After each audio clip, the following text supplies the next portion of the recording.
Good morning, students. Welcome back from spring break. I hope you had a good one. Um, you will find all your assignments in Seesaw as well as Plus Portal.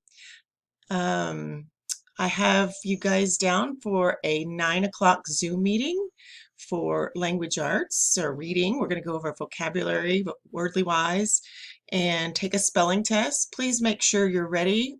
Go ahead and open up your red notebook or your writing notebook to the first available page. Date it for today is April 13th.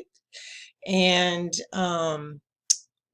title it Spelling Pretest.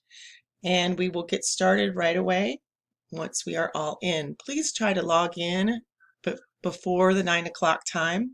We will also have a math lesson at 10, so please try to view those videos on comparing and ordering fractions before we get started at 10. I hope you guys have a great day. Thanks.